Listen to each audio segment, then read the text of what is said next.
This is Kevin Goff on Tuesday, January 5th, 2021 at 1:14 p.m. with Dr. Beatrice Galam also on the line. And it is my pleasure to interview Dr. Nancy Klimas for the Gulf War Legacy Project. So Dr. Klimas, thank you for being here and welcome. Hi, well, thank you anyway. Thank you for including me in your project. It'll be kind of fun to step down memory lane here. Yeah, thank you. So if you can tell us about your current positions. So I'm Dr. Nancy Klimas. I'm a professor and director of the Institute for Neuro-Immune Medicine at Southeastern University. I'm also the director of the Environmental Medicine Research Program at the Miami VA. My background is I'm a professor. I'm the chair of a department. I got a lot of titles. But anyway, those are the two big ones, the two directorships. And my background is that I'm a physician, a VA doctor who ran VA clinics for a long, long time. And I am a clinical immunologist. Tell us about your background prior to your involvement in Gulf War illness. Sure. So I'm going to date myself. So I started at the VA in 1984, which is just at the beginning of the HIV epidemic. And I started the HIV program with a colleague, Dr. Gordon Dickinson, at the Miami VA. Again, I'm a clinical immunologist, so I was doing research in HIV-related research. But at the same time, I was seeing patients at the university in the immunology clinic, and I started seeing a lot of people in 1984. Now, this predates the Gulf War by a while, but I was seeing these patients with a post-viral illness that eventually was called myalgic encephalomyelitis or chronic fatigue syndrome. And what I noticed about these patients is that first that they had a lot of different symptoms. They were exhausted. They had total body pain. They had cognitive complaints, lots and lots of cognitive complaints that involved this sense of cognitive fogging or having a clear mind for 5 or 10 minutes and then sort of wiping out cognitively. Clinically, I should say physically, they would also wipe out. They could do 5 or 10 or maybe 15 minutes of activity and then they would wipe out. So there was a real sense that there was an energy problem in these patients at the cellular level. And as an immunologist, I explored their immune system and found a lot of problems in the immune system in terms of cell function and evidence that the poor immune function was allowing viruses to reactivate. So in 1991, when the Gulf War happened, I had been doing this work for just a little while, just a few years, but I had written a couple papers and had amassed a number of these poorly understood patients. When I saw my first Gulf War illness patient in around 1993 or maybe 92, not long after the Gulf War, when I started seeing patients coming into my clinical immunology clinic at the VA now with very similar symptoms, much like these chronic fatigue syndrome patients I was seeing on the university side. So I really wondered at that because in the Gulf War patients, it would appear that their injury happened during the Gulf War. So you had to suppose that either they all had, but the ones I was seeing anyway, had an infection similar to the types of infections that we were seeing in chronic fatigue syndrome patients, like Epstein-Barr virus, for instance, or that they had some other kind of injury to their immune system that would allow this viral reactivation to happen and this energy issue, this cellular energy issue to happen. And I was intrigued at how closely aligned clinically the patients looked. I couldn't tell one from another, other than that most of my veterans are men and most of my civilian patients were women. So I wrote a grant back then, very early on, with some colleagues that were actually in the Army to try to look at before and after bloods. The Army had stored blood on everyone that left to go to the Gulf War. But unfortunately, I wasn't funded. And so I actually put it aside. I had no other way to get funded. And I just sort of put my rejection letter in my pile of other rejection letters and moved on until maybe 5 or 6 years later. I was still seeing these patients in clinic, and they were just as vexing clinically as the ME/CFS patients. And I was treating them the same way. And trying to control their viruses and trying to help restore cellular energy levels and that type of thing. And then I went back to it and I wrote some grants when the funding improved, when the DoD came in with more funding, and I was able to get my first grant funded. And so that sort of launched me into the Gulf War illness research world. At the same time, in my chronic fatigue syndrome research world, I was increasingly better funded and working with a multidisciplinary group where we were able to look at the illness through the eyes of immunology, endocrinology, cardiovascular. You pick it, we were looking in that path, genomics. And we had envisioned a way to look at this complicated illness that was made worse by exercise by putting people on a bicycle and measuring markers before, during, and after exercise to see if we could figure out the cascade of events and the key mediators, if we could get upstream of the mediators we were seeing in a random blood draw and try to find a way to intervene early. And we were successful at getting funded and successful at doing that work. And so we proposed doing it in Gulf War illness, and we were able to be funded through a VA merit to do that initial study, and then through a combination of funding through the VA and the DoD to continue that work. So at this point, fast forward a lot. We've moved that work on. We've done all this cool modeling work. We did a bunch of animal work to prove that our models were accurate. And now we're in clinical trials, in human clinical trials, using the work that we have completed in this laborious but a very comprehensive way of looking at a really complicated set of illnesses. And when did you join the Research Advisory Committee? I was just trying to do my mental look back. I think it was around 2011. Frankly, I looked at my CV and I forgot to write it down. So I think it was around 2011 that I started the Research Advisory Committee.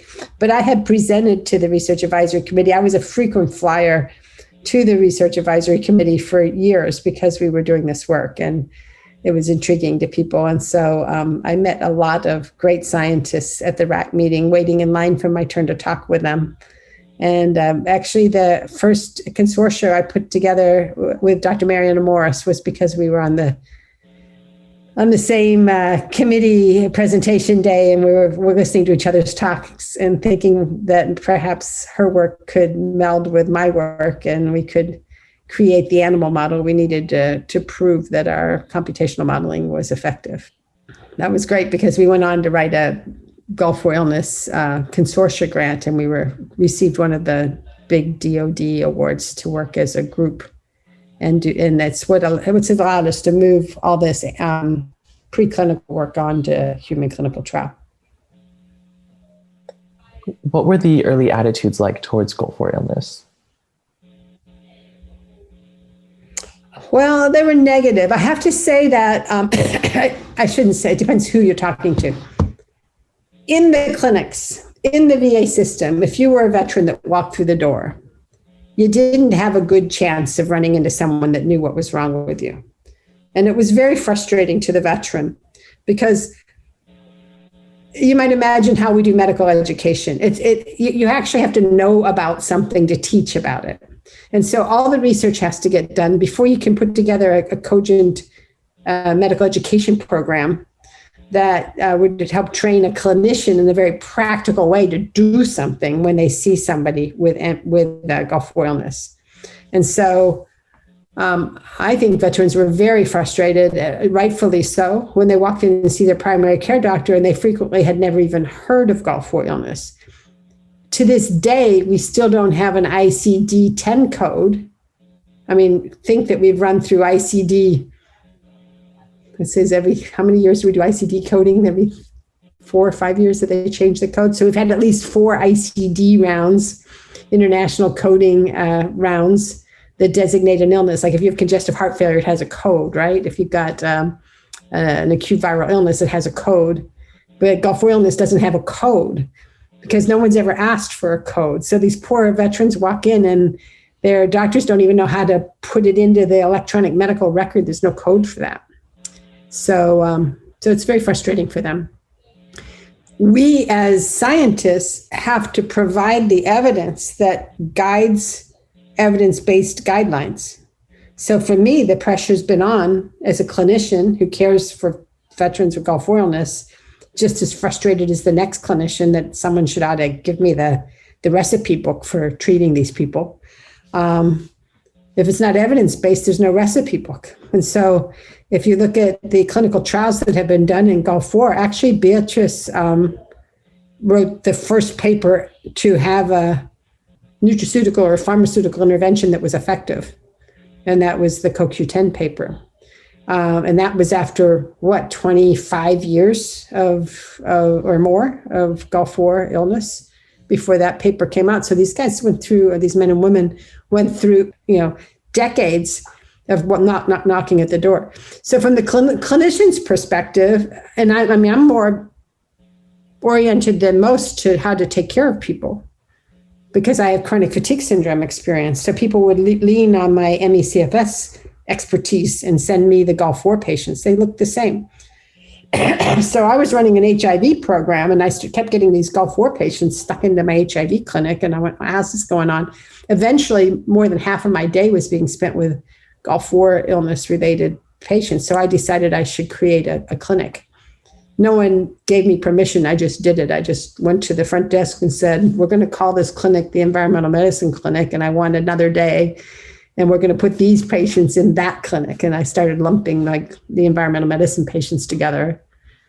I don't think the VA was aware I was even doing it for a long, long time, years, years before anybody that was important at the VA realized I'd snuck an extra clinic into the lineup.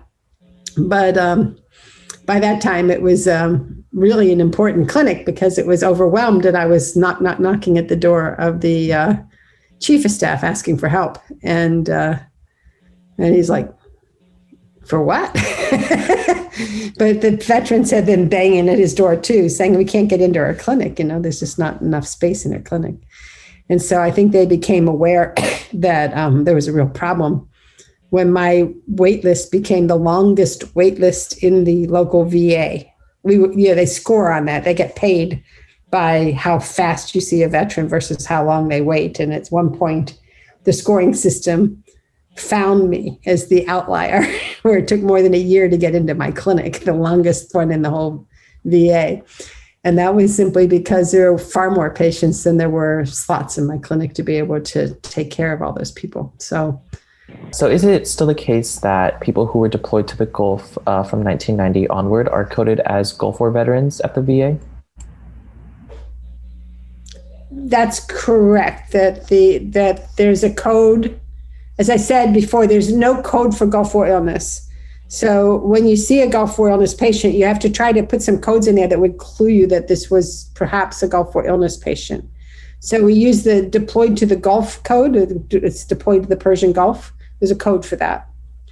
And then you can throw in some other codes, like say they have fibromyalgia or they meet the criteria for chronic fatigue syndrome. You could code for that. And then when we go back and try to dig them out of the computer, we look for all the people coded for Persian Gulf who also had chronic fatigue or fibromyalgia. And that's how we try to find them in those kind of retrospective searches. So yes, there's a code that says deployed to the Persian Gulf, and it doesn't state the era or the year. It just states that they were deployed to the Gulf. So it would include the Gulf War illness veterans. It would include the people that were in the cleanup later on. It would include the people that were the post 9/11 deployments as well. And what do you remember about the mandatory training? So there were several trainings over time. The one that I remember best was the one that came out shortly after there were a series of studies using cognitive behavioral therapy as a coping strategy for chronic illness in Gulf War illness. And they were one of the first studies to show evidence that there was some benefit. And so one of the early recommendations was to employ cognitive behavioral therapy. And there was a training shortly after that. We all got this little card that said there was this thing called Gulf War illness, which I thought was the best part of the card. Only they didn't call it Gulf War illness. They called it multi-symptom disorder or something like that. And so it was a little confusing to me. But it said, deployed to the Gulf, 1990-91, with a series of symptoms that persist. And then it gave the recommendations. And one of the recommendations was exercise, which is kind of difficult on these veterans. In fact, it can be very bad for people to exercise too aggressively. It makes them worse, not better. But it did mention pacing, and it mentioned cognitive behavioral therapy. It gave no other recommendations. So it was a very limited training. More recently, there's been another mandatory training. I think it's just in the last year and a half or so. It actually had a lot more information in it, a lot of the research advances and a better understanding of what the underpinnings of the illness was. But once again, because we have very little evidence-based, clinical trials-based interventions to offer, all we really can do is borrow from related fields. Like, for instance, if you have fibromyalgia, we can treat that. So it recommended those kinds of things. If the patient has fibromyalgia, then consider pregabalin and Cymbalta and all the, sorry, not supposed to use brand names, duloxetine, that kind of thing. So, but it didn't give us specific recommendations for Gulf War illness. Because there are none, we still don't have any clinical trials that are at the big enough study number or validated with a second study. The best one we have is Dr. Gollum's study of CoQ10. The CoQ10 study, the validation study, is just finishing. So hopefully, knock on wood, we'll have some work on that, though we did design it differently than her initial design. So we'll see. I mean, frankly, the blind hasn't been broken yet. So we don't know if the validation is there or not. But that's one such study. From the point of view of what the VA can recommend, like any other large group, they work from evidence-based guidelines. So they have to look at the evidence. So if you think about these trainings, you say you can talk for 2 hours about mechanisms, and oh my gosh, we have a lot of knowledge now about mechanisms, bioenergetics and immune system and autonomics and so on and so forth. We can talk a lot about that. And there are things you can do about that clinically. But in a Gulf War illness cohort, a group of patients that have Gulf War illness and have been in a placebo-controlled study focused on one of those mechanisms, we just don't have the level of evidence yet that is pushing along treatment guidelines. So really what the VA has to offer is more of a knowledge of what the underpinnings are at this point than there is necessarily treatment guidelines. Regarding the early attitudes you brought up towards Gulf War illness, do you have any thoughts or insights into the origins of those attitudes? Well, I have so much experience with this because these poor ME/CFS patients had this happen, and I felt like I was just doing a déjà vu thing when I hit Gulf War illness. Because in ME/CFS, you have a group of people, in this case, women, double whammy, because no one believes women when they come in with a lot of symptoms that there's something, quote, physical wrong with them. So I'd already been dealing in this world of women that had been basically dismissed and patronized. And their symptoms were considered psychosomatic. And they were so distressed, they'd be referred off to psychiatry. They would go to psychiatry. Psychiatrists would say, there's nothing wrong with your brain. Come, go back to your doctor. So they were in this catch-22 where they were doing a ridiculous medically induced circular thinking. Is not helping them. So enter Gulf War illness, and here come these veterans coming back from the Gulf, these great, big, strong, healthy warrior generation veterans who actually still often looked great, big, strong, and warrior-like, and they're coming in and they're just pooped. They just can't. They try to do anything, they can't get it done. Their brains are not working right. They have cognitive fatigue as well as physical fatigue, body pain. And it's all over the place. So they were presumed to be, again, psychosomatic or even malingering. So they were extremely frustrated.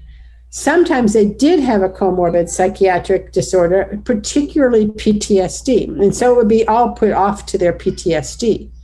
And of course, that's not fair either. You can have more than one thing going on. But having PTSD and Gulf War illness is a real double whammy because they're pushing a lot of the same buttons, and it makes it even worse. So I felt like I was one more time facing, in this case, more often than not, an angry patient, a really angry patient who had been put through all kinds of hell. If you want an interesting story, if it ever gets on the tape, we'll find out. But there was a very angry patient that I saw who had gone through the chief of staff and the director to get an appointment in my clinic.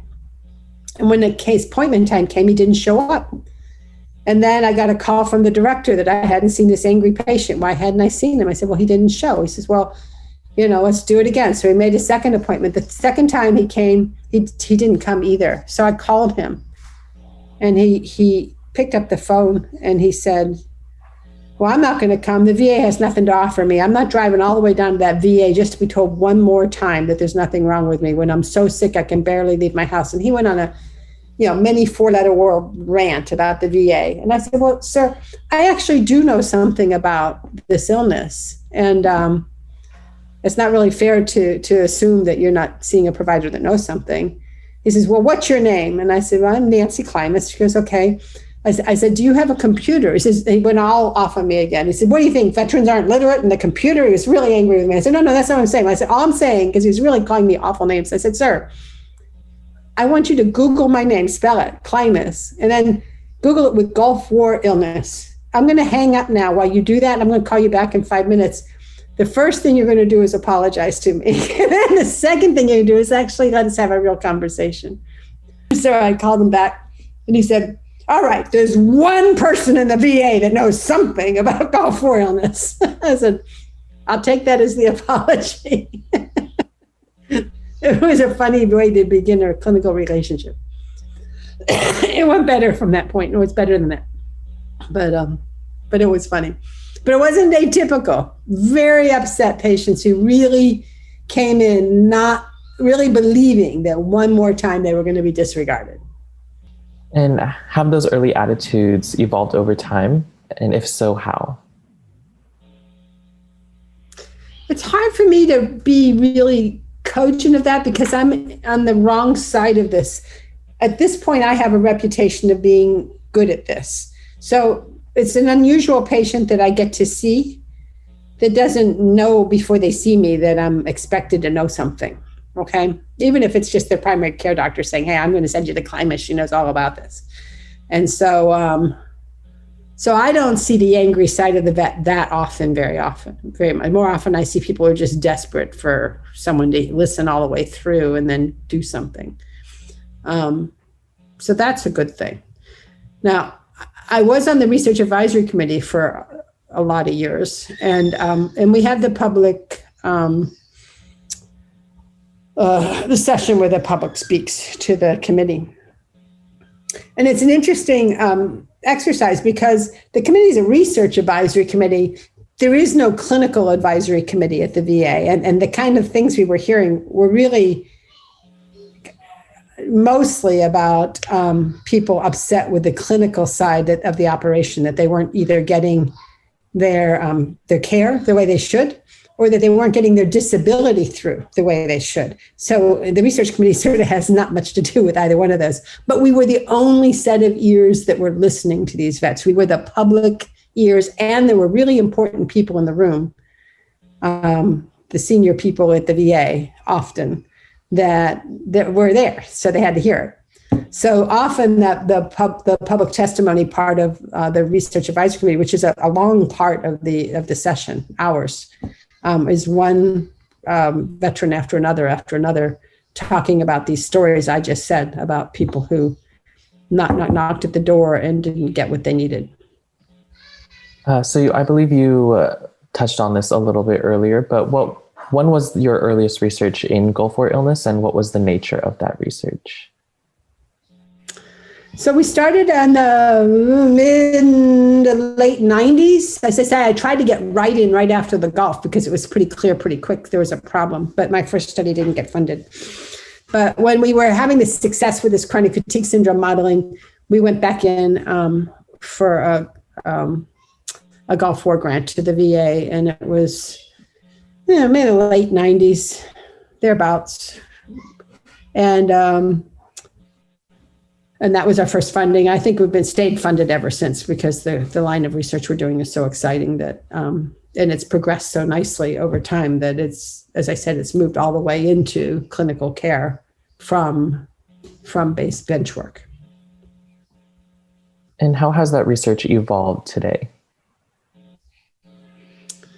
Yeah, sometimes people that are ill, of course, and particularly like this Gulf War illness, where you're watching people who were, sick in their 20s that are now in their 50s, waiting not too patiently for somebody to do something. And it has taken all these many years, I think, to get the critical mass of information gathered together to be having reasonable, targeted treatment approaches. So one of the first things we did was look at biomarker signatures of the illness. What biologically, what's underpinning it? And are there subgroups within the overall umbrella group we're calling Gulf War illness? Because one of the problems with the trials is that they weren't having great success with the trials. And one of the reasons why trials will mess up is if you lump everybody in the whole wide world in your trial, and if it turns out that there's apples and oranges in the same basket and the study was only good for apples, you're in trouble. So if you can reasonably biologically subgroup people into the treatable subgroup, that's a good start. So some of our early work was that, developing subgroups. The biggest part of our work is to not be too siloed in our thinking, because Gulf War illness in its base core is a total body and brain illness at a cellular level. So it's affecting every system. It's affecting the immune system, the endocrine system, the autonomic nervous system, brain processing. And yes, it can even affect mood and so on, because cells require energy, and energy pathways are disturbed in this illness. When you have a problem with the immune system and the endocrine system and the autonomic nervous system, you know that there's also somebody cross-talking, that they're biologically, that there's communication between these systems, that they're very interconnected systems. So our work has been in this area of homeostasis. What is the balance of all these systems? And is there a well balance, and is there a sick balance? And our data would say, oh, yes, there is. And that when you're healthy, whenever you get sick, you always fall back into this healthy balance. But in Gulf War illness, there's a mountain that was climbed that people fell into this new balance, and they can't get back up the mountain and fall back into the healthy space. So in our computational modeling work, there's a balance that says this is homeostasis, and I could change your immune system and it wouldn't really matter much. You'd get a little better for a while and you'd fall back. So in our virtual clinical trials, our in silico research that Dr. Gordon Broderick and Travis Craddock are doing, they put in a Watson-esque kind of supercomputing environment everything we know about this illness and all the science that we did to try to inform what is homeostasis, and then do clinical trials in the computer to try to reboot this balance back over the mountain and back into its old balance. And that's the kind of work we've been doing for some time now. And it's been very exciting, very gratifying, because not only were we able to model this illness, find the subgroups. It was really important to find the subgroups. And then do animal models that proved we could reboot a chronically ill modeled animal back into a healthy animal using what the computer predicted we should do. So the computer's giving us good predictions. And that we always had to push more than one button, that it was a more than one system problem.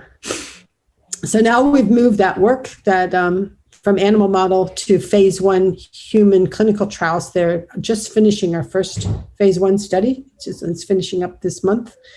And our second one is underway already. And we're already funded on the basis of those 2 phase 1s to take one of them forward to a phase 2 or to a big, more definitive clinical trial. So it's very gratifying to go all the way from an idea that was sketched out in a napkin at a meeting somewhere to, fast forward a little more than 10 years later to have moved it all the way from bench to animal to human. Do you have any heroes among Gulf War veterans? I'm going to answer that as saying every Gulf War veteran is a hero. And there is this interesting attitude among veterans in general and Gulf War veterans in particular that's here as a service motto, leave me behind or leave no woman behind. And this concept that here they are 30 years later, embroiled in advocacy for an illness that has not gotten enough attention. And they're doing it out of a sense of patriotism and out of leaving no other person who served them behind. That's heroic. Now, are there amazing people in that group? Absolutely. There's many of them. Anthony Hardy, Bill Watts does an amazing amount of work. Oh, I hate to even start listing because anyone I forget to put down is going to think I wasn't thinking of them, but we could go on for an hour, There's just an amazing number of beautiful people who have done fantastic work and continue to do that despite feeling terribly ill and putting themselves in harm's way still and allowing themselves to become ill out of the effort they have to put into the advocacy work that they do for this field. And it's so we had a conference about a year ago, and somebody asked from the podium, we had an auditorium, and more than 100 veterans were in the auditorium, all Gulf War illness veterans, right? And they asked them to stand up if they, knowing what they knew now, would still have volunteered to serve. And they all stood up. Every single one of them stood up and said, yeah, I would do it again. Now that's heroic. Knowing the torment and the torture that the next 30 years would bring them, that they would still, knowing that, stand up, volunteer, and go. That's patriotism, and that's heroic. Do you have any other heroes in relation to the Gulf War illness issue? Oh, Lord. The unsung heroes. I mean, the people that work at the VA, you think that they're just so poor things. I mean, the healthcare providers, they just try, and sometimes in the absence of support or with inadequate support, they try to do their very best for every veteran that walks through the door. And, it would be great if we had a perfect formula for every person that walked through the door. But, ask every veteran if their primary care doctor isn't trying. They're trying, everybody's trying. I don't know what time when this recording would ever happen, but this is COVID. I mean, everyone still showed up for work this year. No one quit. They came to work knowing their own lives were in danger, and they took care of every sick veteran that walked through that door. That's heroic. I also would like to mention that the people that have been investigating in this field have been doing so in an unsung, non-heroic way. I shouldn't say non-heroic. They've been being unsung. The unsung heroes, if you look at the people that had started in this field back at the beginning and are still trying now to find the answers for these veterans, these are people who have, in some instances, put their careers at risk because it was far more sexy to be in HIV or cancer or some other way of doing science and not in this poorly described illness that affected a group of people that went to service in 1990, 91 and came back ill. So I think that there's a lot of people that you could list there. Just lots. Kim Sullivan, she's amazing. In our group, Marianne Morris just retired. Miriam Fletcher, no one knows Miriam Fletcher's name. She has done so much of the biomarker work, and she retired last year at 82. She worked well past retirement because she was so passionate about this field and wanted to continue to make important inroads, and she really did. What message do you have for Gulf War veterans? Hope. The main message, hope. There's all this science. It took a lot to do. Thanks to the veterans' advocacy, and let's put it right at the feet where it belongs. If it wasn't for the veterans, the funding would not have been there. But the work that they did to create the CDRMP funding mechanism, and every single year go back to Congress and beg and ask and demand that they renew it, that put in a huge amount of the funding. And equally so that they went to the VA side congressionally, begged, pleaded, and demanded, so that the money was in the VA pot as well. These two pots of money have funded all that we know as it relates to what the underpinnings are and the treatments are for Gulf War illness. If you went to clinicaltrials.gov right now and looked for open trials, there's something like 22 different clinical trials underway right now, based on the work that went on the last 10 years to understand mechanisms. So that's the way science progresses. You get to understand what the underlying underpinnings are, pick a target, and then treat it. So that takes some time to do, but the time has passed and the money was there to do it. And if you look at that work, it's remarkable that there's that much going on. And in fact, our single biggest problem right now for being able to roll out an effective treatment for Gulf War illness is enrollment, finding the volunteers to volunteer for the study. That is our biggest problem. The one thing that's going to slow us down and has slowed us down. I have studies that could have been done 3 years ago if I just could have found enough people to enroll them. But hunting for the study subjects has been a big problem. And I know that I'm not the only one to say this. It's huge. Part of it is that there's no ICD-10 code, so we can't find them in the usual way of searching through medical records. We have to actually go out in social media and beg for them to come to us instead of reaching out one-on-one. That's kind of a slow mechanism. But if I could say, along with that message of hope, and if you want it faster, volunteer. What message do you have for other healthcare providers? Listen, use your ears, use your skill set you went to medical school to get. You don't need to have a bunch of guidelines to treat someone who's ill. You have to listen, use your diagnostic skills, and treat what you see, because there's plenty to treat there. And you can really help these people by being the best doctor you know how to be. Finally, what message would you like to give to posterity? Posterity. Oh my God. That's such an interesting question. What messages for posterity? I think maybe my message is perseverance would be the big word. That you're not going to solve complicated problems with the first thing you thought of or the first study you designed. You're not going to get the first grant you wrote. You're not going to be able to be successful just because you're a clever person that knows how to write things down, but rather you've got to be able to say, okay, I learned from that rejection and I learned from that negative study result. That doesn't mean I'm not going to continue to search for the answers. It helps me refine the direction that I need to look.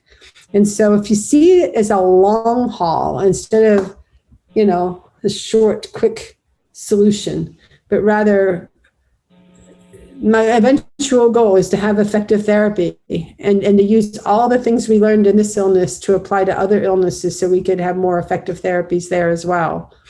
well, then it's a life trajectory of work that's going to make a difference, and not necessarily the first 1 or 2 years that you start in on it.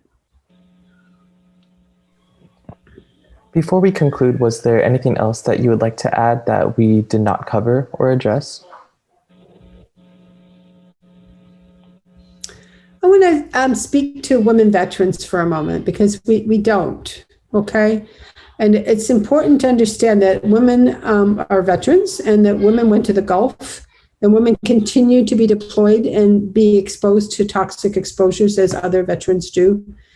But that women have been largely ignored in research. And it's terribly important, and in clinical care, it's terribly important to not assume what works for the goose works for the gander, and vice versa. That the biology is just that much different, that sometimes it's just not true. This has been proven true in so many illnesses, including cardiovascular disease and others.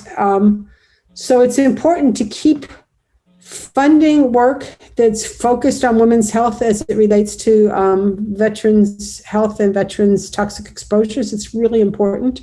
I think women are particularly vulnerable because women tend to be immunologically more able to trigger inflammation quicker and in a more terrible way, and then have more chaos as a result. And so I would just shout out to the women vets, say, just like everybody else in the field, that was interesting, to continue to advocate for yourselves, that there's funding for the work that needs to be done to help us better understand your care, and advocate for each other, find each other. There's a lot of isolation among women veterans with suffering from Gulf War illness. And if they could find each other and find the power that a group can create, I think that that can help get people through and help us as investigators and as clinicians find the answers that they're seeking. Right. Thank you so much, Dr. Klimas, for taking the time today to participate in this interview. We just wanted to express our appreciation and our thanks for your willingness to share your stories and experiences with us. You're very welcome, and good luck with your project. I hope that your other interviews go well. Thank you. And Beatrice, thanks for sticking all the way through it.